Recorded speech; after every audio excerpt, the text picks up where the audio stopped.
Episode के आगाज में हम देखते हैं कि उरहान साहब और बाकी साहब सिपाही जख्मी फलादियोस को शिफा खाने की जानब ले जा रहे होते हैं, जबकि फातिमा भी साथ साथ होती है और रोते हुए कहती है बर्दाश्त करो खुदारा बर्दाश्त करो। इसी दौरान छत पर मौजूद एक गद्दार सिपाही ऊपर से तीर मारने लगता है तो तुरान अपने तीर से उसको जहन्नम वासिल कर देता है और फिर उरहान साहब से कहता आप जाए मेरे सुल्तान, मैं इनको देख लूंगा। उरहान साहब फलादियोस को लेकर आगे की जानब जाते हैं, जबकि पीछे से तुरान अपनी तलवार निकाल लेता है और कहता इधर आओ गाफिल लोगो, और बाकी बच जाने वाले सिपाहियों से लड़ने लग जाता है। वो बहादुरी के साथ उनका मुकाबला करता है और एक एक करके बहुत ही जल्द सबको जहन्नम वासिल कर देता है और फिर आखिरी को मारते हुए कहता बहादुरी सिर्फ खून से लिखी जाती है। और फिर इसके बाद शिफा खाने में हम देखते हैं कि फातिमा फलादियोस के पास बैठी हुई होती है और रो रही होती है और कहती तुम ठीक हो जाओगे, तुमने मेरी बात सुनी, तुम नहीं मरोगे, तुम्हें कुछ नहीं होगा, तुम्हारी आंखें खुल जाएंगी, तुम ठीक हो जाओगे। जबकि उरहान साहब भी पास खड़े ये सब देख और सुन रहे होते हैं और फिर एक हकीम सुल्तान से कहता मेरे सुल्तान हमें इजाजत दे, हम आपको आगाह करते रहेंगे। तो उरहान साहब फातिमा से कहते फातिमा चलो बहन, और फातिमा को लेकर बाहर आ जाते हैं, जहां मलहून और बाकी खवातीन भी जल्दी से वहां पहुंचती हैं। जबकि फातिमा रोते हुए घुटनों के बल आ जाती है। उसे इस तरह देखकर गोंजा और नीलोफर फौरन उसे पकड़ती हैं और कहती है फातिमा फातिमा ना करो। और फिर स्पोर्चा पूछती फलादियोस कैसा है उरहान साहब कहते हकीम उसकी देखभाल कर रहे हैं, वो ठीक हो जाएगा। और फिर गोंजा भी फातिमा को तसल्ली देते हुए कहती वो ठीक हो जाएगा फातिमा, डरो मत। फातिमा कहती अगर वो ठीक ना हुआ, अगर उसको कुछ हो गया। नीलोफर कहती हम दुआ करेंगे बहन, हम पुर उम्मीद रहेंगे। फातिमा कहती दुआ, हाँ दुआ करते हैं और रोने लग जाती है। और फिर स्पोर्चा कहती फलादियोस मजबूत आदमी है, खुदावंद उसे कुव्वत बख्शे। और फिर फातिमा भी रोते हुए कहती मेरे अल्लाह उसकी हिफाजत फरमा, मेरे अल्लाह उसकी हिफाजत फरमा। और फिर सुल्तान गोंजा से पूछते गोंजा अलाउद्दीन कहाँ है? गोंजा कहती वो जख्मी सिपाहियों की देखभाल कर रहे थे, हलीमा उन्हें बुलाने गई है मेरे सुल्तान। जबकि फातिमा मुसलसल रोते हुए दुआ मांग रही होती है मेरे अल्लाह उसकी हिफाजत फरमा, उसकी हिफाजत फरमा मेरे अल्लाह। इसी दौरान अलाउद्दीन साहब और हलीमा वहां पहुंचते हैं। अलाउद्दीन को देखकर फातिमा फौरन उठती है और रोते हुए कहती भाई भाई खुदारा मदद करें। और फिर सुल्तान के इशारे से अलाउद्दीन साहब अंदर रवाना हो जाते हैं और अंदर पहुंचकर फलादियोस की हालत को देखते हैं तो पूछते हैं इसकी क्या हालत है हकीम अफंदी? हकीम कहता अंदरूनी आज़ा को कोई नुकसान नहीं पहुंचा मोहतरम वजीर।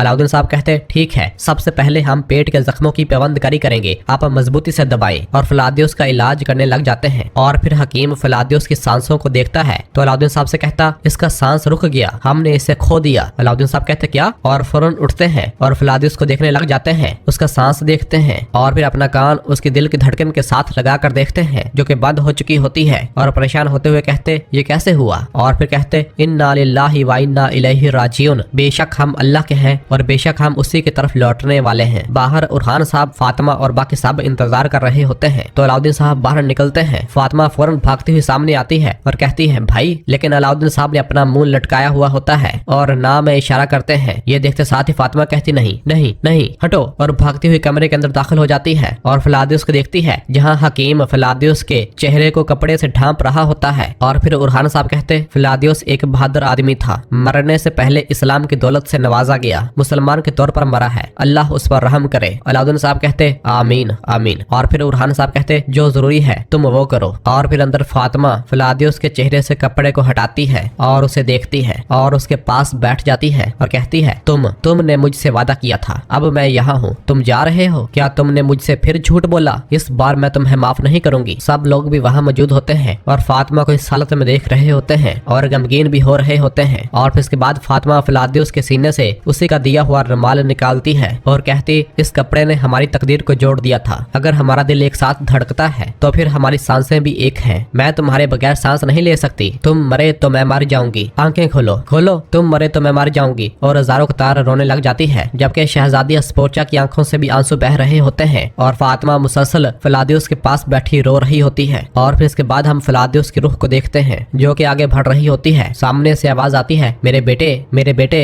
तुम बहुत थक गए हो, चलो आओ, जो कि उसकी अम्मी की आवाज होती है। और फिर उसके बाप की भी आवाज आती है चलो बेटे चलो आओ। और दरवाजा खुलता है, नूर सामने नजर आता है। उसकी माँ फलादियोस को कहती है देखो तुम्हारा भाई भी यहाँ है, चलो आओ मेरे शेरे बेटे। उसका बाप कहता है आओ बेटे, देखो तुम्हारी माँ ने दस्तरखान सजाया है। उसकी माँ कहती है चलो आ जाओ, हम तुम्हारा इंतजार कर रहे हैं। फलादियोस उस नूर की जानब बढ़ रहा होता है कि पीछे से ही फातिमा आ जाती है और उससे कहती है मैं तुम्हारे बगैर सांस नहीं ले सकती। फलादियोस पीछे मुड़कर देखता है और उसके मुंह से बेसाख्ता निकलता है फातिमा कहती फलादियोस मत जाओ, तुमने पूछा था कि अगर मैं हाथ बढ़ाऊं तो क्या मेरा हाथ थमोगी? और फातिमा अपना हाथ बढ़ा देती है और कहती है अब मैं हाथ बढ़ा रही रही हूँ, आओ अपनी बात पर कायम रहो, हम जिंदगी भर साथ रहें। जबकि दूसरी जानब से उसके माँ बाप की आवाज आ रही होती है, आ जाओ मेरे बेटे, माँ की आंखों के तारे, चलो आओ, आ जाओ, हम सब यहाँ हैं। फिलादियोस फिर पलटता है और कहता है, फातिमा, मेरी माँ, मेरे बाबा, मेरा भाई सब मेरा इंतजार कर रहे हैं। फातिमा कहती, तुम मरे तो मैं मर जाऊंगी। दूसरी जानब से फिर आवाज आती है, बेटे बेटे चलो आओ, तुम बहुत ज्यादा थक गए हो, देखो तुम्हारा भाई भी यहाँ है, चलो आओ मेरे शेरे बेटे, चलो देखो अब तुम अकेले नहीं हो, चलो आओ। और फिर फातिमा कहती है, अपनी बात पर कायम रहो, जिंदगी भर साथ रहें। और फिर फिलादियोस की रूह खुश होती है और एकदम फिलादियोस के जिस्म में वापस आ जाती है और फिलादियोस एक गहरी सांस लेता है। उसे इस तरह देखकर फातिमा एकदम खुश हो जाती है और कहती है, ये सांस ले रहा है भाई, ये सांस ले रहा है। ये सब देखते साथ ही अलाउद्दीन साहब कहते, ये कैसे हो सकता है, और फौरन भागते हुए फिलादियोस के पास आते हैं और उसे देखते हैं तो कहते हैं, ये फिर से सांस ले रहा है, अंगारे और पानी लाओ, जल्दी करो, सब बाहर जाओ, चलो फातिमा बाहर जाओ। तो फातिमा खुश होते हुए कहती, मेरे अल्लाह तूने इसको हमें बख्श दिया। माँ आपने देखा, तो मरहून उसे उठाती है और सब खवातीन बाहर रवाना हो जाती हैं और अलाउद्दीन साहब और हकीम उसका इलाज करने लग जाते हैं।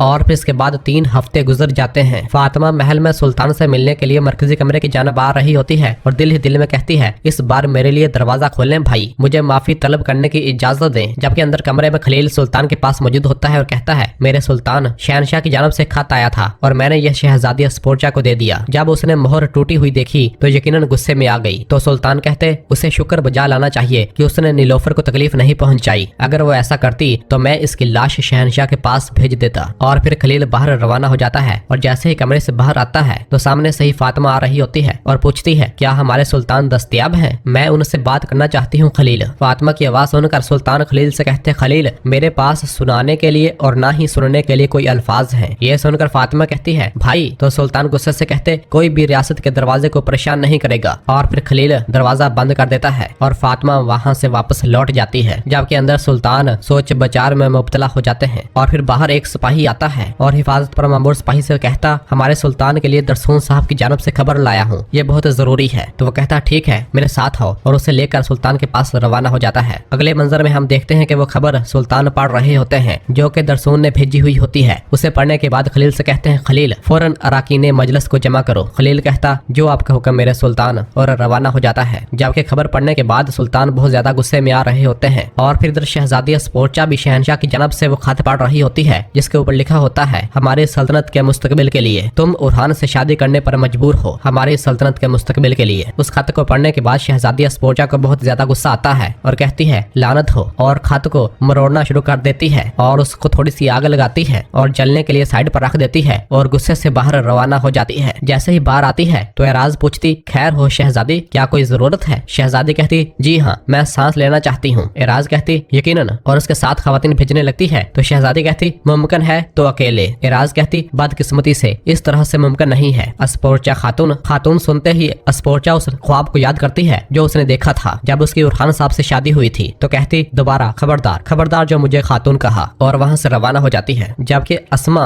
अस्पोर्चा के कमरे में दाखिल होती है और आसपास चीजों को देखने लग जाती है और उसकी नजर उसी खत पर पड़ती है जो कि अभी जल रहा होता है। अस्मा फौरन उसे बुझा देती है और उसे पढ़ने लग जाती है और खत लेकर बाहर रवाना हो जाती है।